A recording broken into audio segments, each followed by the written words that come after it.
No Legião das Ideias, em frente parlamentar contra o crime, Kim, Amanda e Renan discursam na frente de todas as autoridades de São Paulo contra as organizações criminosas.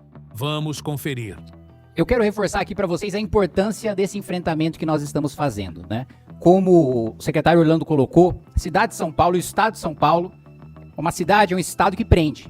Só que agora a gente precisa fazer com que a justiça pare de soltar. E é justamente pensando nisso que a gente trabalha duro no Congresso Nacional para garantir que a gente tenha a lei de país civilizado, né? Conseguimos aprovar no ano passado o PL que determina a prisão preventiva em caso de flagrante de crime hediondo, em caso de assalto, em caso de participação em facção criminosa, tá para ser avaliado no Senado nesse ano, projeto que foi extremamente polêmico, difícil de ser aprovado, mas que a gente conseguiu fazer avançar. Conseguimos fazer avançar também o aumento de pena para furto, roubo e receptação, que deve ser analisado pelo Senado já no final desse mês, com uma pena mínima superior a 4 anos, porque a gente sabe que hoje, praticamente todos os crimes, se você não é reincidente, se a pena for menor do que 4 anos, você não vai pra cadeia, você vai cumprir uma pena restritiva de direitos, e não é isso que a gente quer que o sujeito seja preso e que o elo econômico do crime também seja punido, que é a receptação. Não há quem roube, não há quem furte, se você não tiver como escoar o produto do crime. Muito sobre o que nós devemos fazer, sabe? A gente viu boas iniciativas aqui, oriundas do Executivo, boas iniciativas oriundas do Legislativo. E tudo isso, ou quase tudo, em termos de boas iniciativas no combate ao crime, param e sempre param numa legislação, parte dela plasmada na nossa Constituição, que facilita a vida do crime. Temos aqui muitos agentes de segurança aqui, policiais municipais, e quantas vezes eles não saíram às ruas, se colocaram numa posição de risco para a própria vida enfrentando o crime, e ao deter um vagabundo, um criminoso, descobrem que ele sai da delegacia horas depois, ou dias depois, sendo que muitos deles contam com assessoria jurídica do primeiro comando da capital, em São Paulo, no Rio de Janeiro do Comando Vermelho, contam com ONGs e até setores da própria imprensa que apoiam, estão de olho para ver se houve algum tipo de violação. E eu não tô aqui com um discurso estilo, só vamos matar esses vagabundos. Não, a gente vive num Estado democrático de direito. Mas o nosso Estado democrático é de direito ou ele é parcialmente de direito, fazendo com que a sua vida, ou a vida de todos nós, seja impedida de ser executada na sua plenitude, porque nós somos, na prática, os presos nessa situação. Os nossos agentes de segurança prendem os bandidos são soltos e o cidadão fica devidamente preso. E como preso? Se você for olhar, se você mora numa casa, sua casa tem muro ou tem grade, todos aqui. Se você mora num prédio, provavelmente tem um segurança, uma pessoa que vai brecar a entrada de pessoas, porque o seu prédio provavelmente também tem muro e também tem grade. A sua casa provavelmente vai ter, se você mora em numa residência, grades nas janelas. E as portas têm que ser minimamente reforçadas. Se você sai de carro, seu carro vai ter um insufilme. Não blindado, porque não somos ricos aqui, mas, né? Você, no mínimo, quer que o bandido não veja a bolsa ou o celular. Se você anda com o celular na rua, você tem que esconder ele, porque ele pode ser roubado. Se você olhar e prestar atenção, boa parte do seu dia é determinado pela falta de segurança pública. Boa parte do dia a dia de qualquer pessoa absolutamente comum é determinado por isso. E a gente no Brasil, como a gente tem uma grande capacidade de adaptação, o brasileiro é muito adaptável, a gente se adapta e dá risada disso. Tem algumas pessoas que compram o famoso celular do bandido. Quem aqui não tem guarda um celular velho, se vai ser assaltado, você dá o celular velho pro bandido. Isso se tornou recorrente e a gente naturaliza, porque na ânsia de tentar talvez viver uma vida normal, a gente cria simulações de mundo real e vai se adaptando. Ora, eu não quero me adaptar a isso. Quando alguma pessoa vai embora do Brasil, ou vai e visita um país de primeiro, ou visita um país de terceiro mundo como a Argentina, fica chocado, nossa, Buenos Aires a vida é normal. Sim, porque você é tratado como um animal aqui. Você é tratado como um animal acuado. E todas as vezes que a gente vê campanhas de enfrentamento ao crime na imprensa, a palavra que vem é paz. A palavra é sempre paz. Quem lembra da campanha Sou da Paz, 1997? Pombinha, Sou da Paz, vamos desarmar a população. E eu não sou um dos que acham que armar a população vai resolver isso, tá? Não sou, ainda que eu seja favorável ao direito do porte e tal. O ponto é, nós tratamos a questão que é uma guerra sob o prisma de alguém que está buscando paz. E as pessoas que querem guerra conosco, as pessoas que fazem com que todos nós vivamos cercados por trás de grades, aceitamos uma situação de paz. Não, eu quero pacificação. Pois bem, eu acho que a chave dessa discussão de hoje é, cansamos de buscar a paz. É uma mentira que a gente está aqui para buscar a paz. Nós queremos a guerra. Nós precisamos de uma guerra. Nós precisamos prender e matar os líderes das facções criminosas que fazem que nós sejamos eternas vítimas. E às vezes falar isso soa absurdo, eu peço desculpa para as autoridades por falar isso aqui. Mas nós precisamos prender e matar as lideranças do crime organizado. Chega do... Assim, nós perdemos vidas de policiais, e é uma coisa muito esquizofrênica, né? O Estado brasileiro paga as forças de segurança, e ao mesmo tempo paga eventos que cantores e heróis para a juventude cantam músicas tecendo loas a quem mata policiais e forças de segurança. Eventos públicos. Isso acontece em todo o Brasil, e por isso os vereadores aqui presentes, que protocolaram o PL Anti-Uruan, sabem e estão presentes. Alguns rodaram o Brasil inteiro para estar presente aqui. Porque isso acontece o tempo todo. Hoje a gente está com 4 salas cheias nessa casa. E é uma resposta para a sociedade. É uma resposta de um basta. Somente no ano passado, 40 mil pessoas morreram por conta do crime. Isso significa 10% dos crimes do mundo inteiro acontecem no Brasil. A gente perdeu a nossa liberdade de sair, a gente perdeu a nossa liberdade de andar no carro com o celular, a gente perdeu a nossa liberdade de levar o nosso filho na escola. E quando eu protocolei esse PL, ele tinha um caráter educativo. Porque quando a gente pensa em crime organizado, em crime no geral, claro que a gente tem que combater com segurança, claro que a gente tem que combater com bala, mas não só com bala, a gente tem que combater também no imaginário das pessoas. Porque, infelizmente, o que eles fazem com os nossos jovens é isso. Esse projeto veio, eu pensei, no ano passado, até antes do mandato, porque tinha um menino do Parque de Taipas, que uma ONG lá que eu ajudo, que ele era muito ativo. E, de repente, esse menino parou de frequentar a ONG, parou de frequentar o contraturno. E aí eu perguntei pra ele por quê. Ele, não, porque eu quero ser igual o MC Oru. Eu falei, não conhecia. Eu falei, que é? E aí eu coloquei no YouTube e tinha uma música do Comando Vermelho. O hino do Comando Vermelho. E é muita hipocrisia quando ele vai lá na Record e fala que ele não canta. E sim, ele canta. Eu falei, gente, os nossos jovens estão consumindo isso. E pra quem vive ou é da periferia, sabe que eles ouvem esse tipo de música. E que aquilo entra no imaginário das nossas crianças e eles acham que aquilo é o certo. Que você ser do crime é o certo. Então, para além da segurança pública, que claro que a gente tem que ter políticas públicas, a gente tem que ter mais que isso, a gente tem que ir a fundo nesse problema. E foi exatamente aí onde deu origem ao PL Anti-Oruan. E falando sobre polícia municipal, sei que algumas corporações vão discordar daquilo que eu vou falar agora, mas acho que é importante e se espelha e se baseia no que a gente vê no mundo desenvolvido.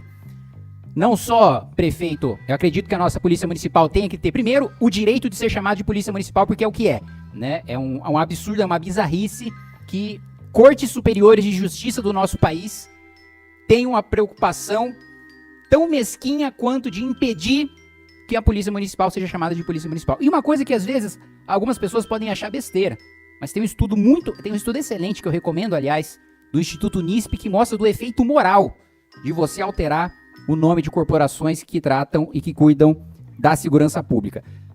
Consegui aprovar na Comissão de Segurança a possibilidade de que a nossa Polícia Municipal possa fazer a abordagem com base na fundada suspeita.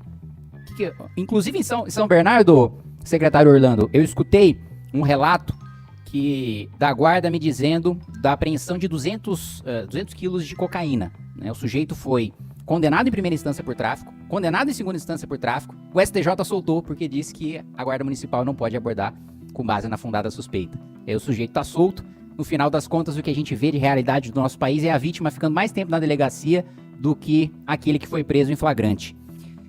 E além da gente garantir também o ciclo completo de polícia, de ponta a ponta, a Força de Segurança Pública poder tratar da causa e a gente aumentar o número de crimes que nós temos resolvidos no nosso país, que infelizmente hoje é um índice muito baixo. E a gente precisa constitucionalizar isso para dar segurança jurídica para os nossos agentes poderem atuar.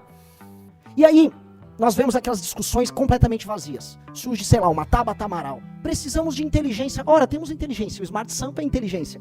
Mas esses mesmos intelectuais, não, mas veja só, um racismo estrutural no Smart Sampa. Eu vi essa discussão. Alguém aqui já deve ter visto também. Não, precisamos agora falar da recuperação deles. Não. Antes de recuperar, eu quero punir. E é tão libertador a gente falar o que precisa ser feito. Nós precisamos punir, nós precisamos derrotar, e nós precisamos retirar os espaços de poder que esses grupos têm. E prestem atenção. É guerra, certo? Se é guerra, nós temos um inimigo. E chega de fingir que o crime organizado não é nosso inimigo. Se é guerra, nós temos um exército, nós temos figuras presentes aqui capazes de enfrentar uma guerra. Mas o que adianta a gente ter uma legislação em que a gente prende e eles são soltos? Mais do que soltos, A gente prende, eles formam uma ONG, vão pra Brasília com essa ONG, se reúnem com ministros, se reúnem com deputados, fazem um lobby, produzem um filme, colocam um filme na Netflix, colocam os cantores pra cantar pra vocês e fazem o que vocês aceitem diariamente, que a sua situação é viver por trás de uma grade segurando um celular com medo de ser roubado, como aquele ciclista que foi tomar um tiro no meio da barriga por causa de 2 bandidos, eles próprios vinculados ao primeiro comando da capital. A gente não vai naturalizar isso, a gente tem que falar, é guerra. E é guerra, e da presidência da república, aos governos estaduais, aos governos municipais, a gente tem que parar de fingir que não é uma guerra. Porque os nossos adversários, os nossos inimigos, acham que é uma guerra. Eles se preparam para a guerra. Eles têm armas, eles cantam, eles tecem loas às armas, ao arsenal que eles carregam. Eles nos enfrentam nas ruas como se guerra fosse. E nós vamos ficar aqui fazendo pombinho e fingindo que é Sou da Paz? Chega do Sou da Paz, eu não quero paz, eu quero uma guerra.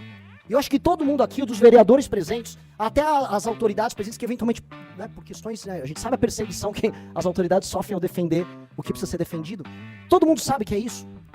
E aí a gente vai ver a DPF das favelas que estava lá rolando no STF, o STF se posicionando de uma maneira, no mínimo, curiosa sobre o enfrentamento ao Comando Vermelho que atua lá no Rio de Janeiro. E a gente fica pasmo, olhando, tomando medidas paliativas. Nós temos que ter um direcionamento e um caminho. E eu acho que esse caminho da frente, a Amanda está trazendo aqui inúmeras propostas, mas nós como cidadãos, nós como parte da sociedade civil, temos que ter um caminho. Aquele que não tem caminho não sabe para onde vai. Nós precisamos alterar as leis que estão na Constituição que impedem a gente de ter prisões muito duras. O bandido tem que ter muito medo. O cara tem que ter mais medo. O cara tem que ser dissuadido antes de cometer o crime. E ele tem que ter muito mais medo de sair à rua para cometer o crime do que você para andar com um celular velho, um celular, uma porcaria de um celular, que você paga uma fortuna com impostos caríssimos pra ficar com medo de andar ali na rua, achando que você tá ostentando, tendo a porcaria de um aparelho feito na China que ninguém liga, porque o mundo inteiro tem esse aparelho, e você acha que ele é um objeto de desejo, simplesmente que tem um cara, um criminoso, querendo tomar ele de você. E aí pedem pra você ficar em paz, buscar a paz, falar como nós vamos recuperar. Eu não quero me preocupar em recuperar ninguém agora. Enquanto tiver alguém solto numa facção, enquanto uma facção controlar 1 centímetro de território no Brasil, significa que nós estamos perdendo essa guerra.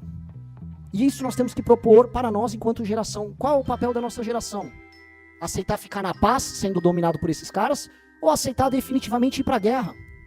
Nós temos que ir para a guerra, e é a única coisa que importa. Se tem uma facção que controla um pedaço do território brasileiro, não importa em São Paulo, no Rio, a gente sabe o que está acontecendo no Brasil inteiro, aqui temos representantes do legislativo do Brasil inteiro. Todo mundo sabe que algum naco do seu estado é controlado pelas facções criminosas. Todo mundo sabe disso. É aberto, é público, é notório.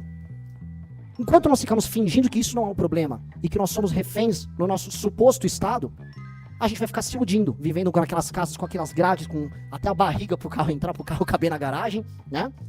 Com segurança em prédio, para quem pode, e negando o óbvio.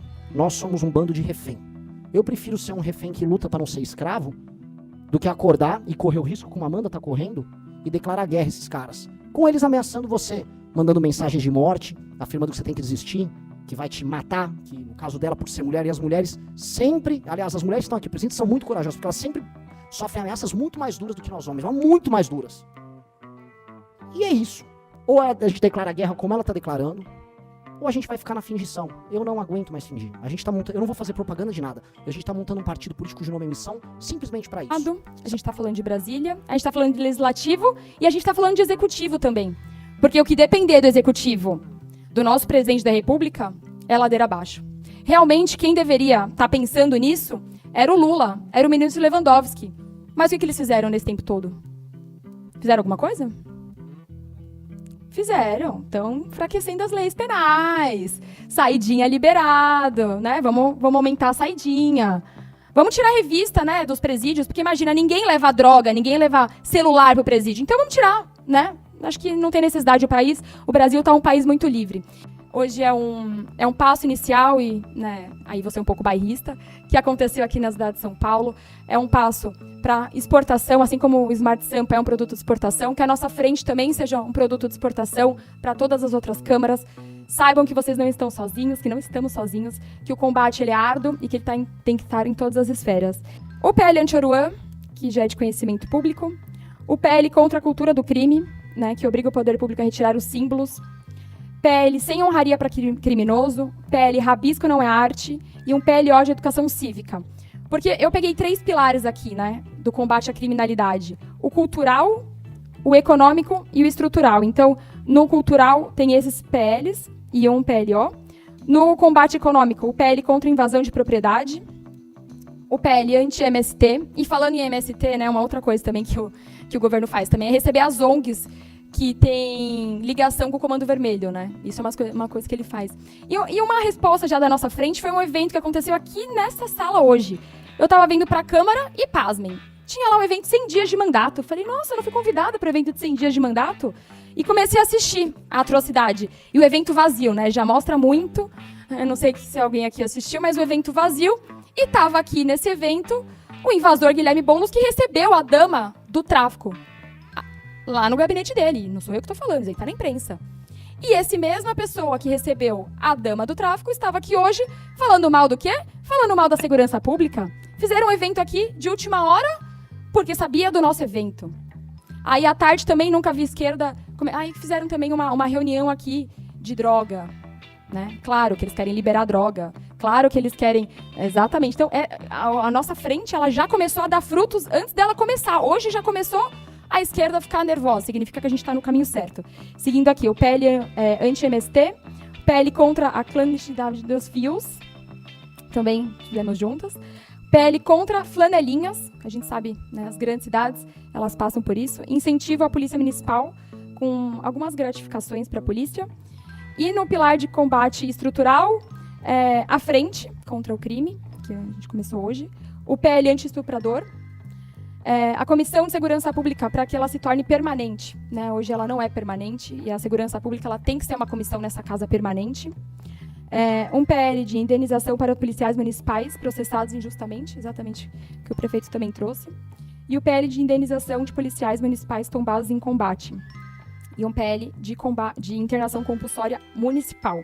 E para fechar, eu quero dizer para vocês, finalizar falando sobre uma iniciativa de um plebiscito, que alguns de vocês devem saber, que eu estou conduzindo na Câmara dos Deputados, deputada Silvia, minha colega que está aqui na frente, também atuante na segurança pública, baseado num estudo de um professor especialista em economia do crime chamado Pérez Chiquida, que diz, segundo os próprios presos do estado de São Paulo, 80% dos criminosos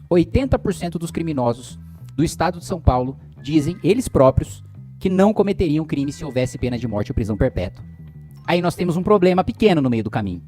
A nossa Constituição, que veda qualquer sanção de caráter perpétuo. E daí, a proposta de plebiscito que eu faço, para consultar a população se ela está satisfeita, se ela acha que essa Constituição trouxe desenvolvimento para o nosso país, funcionou para a segurança pública do nosso país, funcionou para a economia do nosso país, se nos transformou num país desenvolvido comparado ao que a gente era 40 anos atrás, comparado com o que se tornou Singapura, com o que se tornou Hong Kong, com o que se tornou Coreia do Sul, todos os países que estavam piores do que a gente nesse mesmo período de tempo. Quero saber se a população acha que essa Constituição nos serviu ou não nos serviu e se é a favor da gente instituir pena de morte e prisão perpétua, porque me desculpem quem discorda, mas eu não vejo outra saída para Chico Picadinho, eu não vejo outra saída para Elias Maluco, eu não vejo outra saída para Maníaco do Parque, eu não vejo outra saída para o canibal do Distrito Federal, recentemente solto pela justiça, e que estava cumprindo uma medida de segurança por esquartejar a namorada e depois comer o coração dela.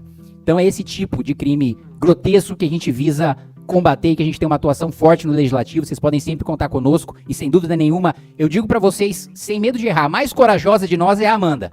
A mais corajosa de nós é a Amanda e sob a liderança dela que a gente vai fazer esse enfrentamento. Obrigado. Se a gente conseguir cumprir, e se a minha geração, não importa aí sim, o partido político de todos vocês, a orientação política de todos vocês, tá? Ou as afiliações e as afeições político-partidárias de cada um. Se nós pudermos todos declarar guerra ao crime e fazer o óbvio e permitir que nossas polícias possam caçar, prender e, no caso, se houver resistência, levar a óbito quem causa o terror na nossa vida, nossa geração vai ser marcada como uma geração vencedora. E não como uma geração que se acovardou e ficou escondida pregando paz num país que só quer a guerra. Muito obrigado a todos. E mais que tudo, eu acho que isso é uma resposta contra o crime organizado, e que São Paulo não é terra de invasor, São Paulo é terra de gente séria, e São Paulo é um lugar que a gente pode e deve lutar para que a gente consiga sair nas ruas, para que a gente tenha a nossa liberdade novamente. Então, eu agradeço novamente a presença de cada um de vocês, e olhando no olho de cada um, eu vejo que tem jeito, que sociedade civil organizada, legislativo, executivo, é uma resposta contra o crime. Mais uma vez, quero agradecer a todos, principalmente na figura do nosso prefeito Ricardo Nunes, que cedeu no seu precioso tempo. Você assistiu ao Legião das Ideias. Para mais ideias, continue conosco e continue acompanhando as lives do Renan Santos para mais.